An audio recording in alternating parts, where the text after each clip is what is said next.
Hello. आज हम लोग समझेंगे कि फ्रक्टोज का पायरेनोस संरचना जो होती है किस तरह से बनती है, कैसी होती है। अर्थात इसकी जो संरचना हम लोग बनाएंगे तो ये दो तरफ से दिखाई देती है। अल्फा डी फ्रक्टोज पायरेनोस और बीटा डी फ्रक्टोज पायरेनोस दिखाई देता है। तो आज हम इसी के बारे में समझेंगे कि अल्फा डी फ्रक्टोफायरानोस संरचना किस तरह से बनती है और बीटा डी फ्रक्टोफायरानोस संरचना किस तरह से बनती है। तो अल्फा डी फ्रक्टोफायरेनोस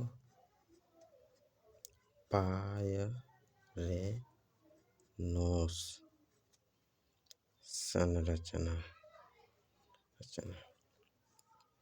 इस और बीटा डी फ्रक्टोफायरेनोस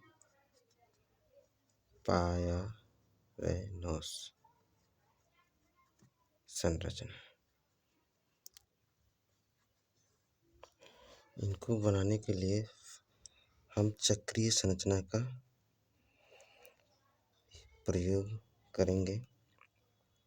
चक्रीय संरचना किस तरह से बनती है इससे पहले हम अगली वीडियो में बता चुके हैं।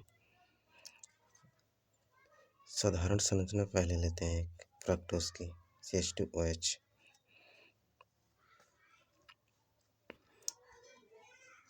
CH2OH 1 2 3 और इस वाले कार्बन पर CO सेंटर होता है, एक कीटो समूह OH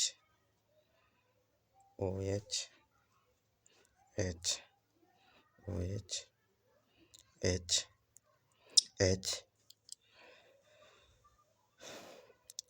तो फ्रक्टोज के पायरेनोस संरचना जो बनाते हैं तो हम इस साधारण संरचना से पहले चक्रीय संरचना बनाते हैं और चक्रीय संरचना से तब अल्फा डी और बीटा डी फ्रक्टोफायरेनोस संरचना बनाते हैं। और यह फायरेनोस जो वर्ड आ रहा है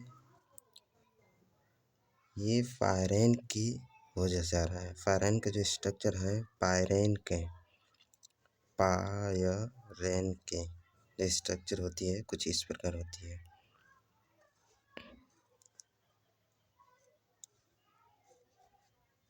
इसको पायरेन बोलते हैं। अर्थात फ्रक्टोज के सरल संरचना से चक्रीय संरचना में जाएंगे, उस चक्रीय संरचना को अल्फा डी फ्रक्टोफायरेनोस संरचना बोलेंगे। तो वो चक्रीय संरचना ही हम इसके समानता के जैसे बनाते हैं, इसलिए यह फायरेनोस वर्ड आता है। हम चक्रीय संरचना से चाहे अल्फा डी चक्रीय संरचना हो चाहे बीटा डी चक्रीय संरचना हो, हम इनकी समानता किस तरह से बनाएंगे, पायरेन की तरह बनाएंगे। इसलिए इनको हम बोलते हैं अल्फा डी फ्रक्टोफायरेनोस संरचना, बीटा डी फ्रक्टोफायरेनोस संरचना। अब यह किस तरह से अल्फा डी फ्रक्टोफायरेनोस संरचना इस साधारण से चक्रीय बनाएंगे, चक्रीय से अल्फा डी बीटा डी बनाएंगे तो किस तरह से बनता है इसको हम अगली वीडियो में समझेंगे।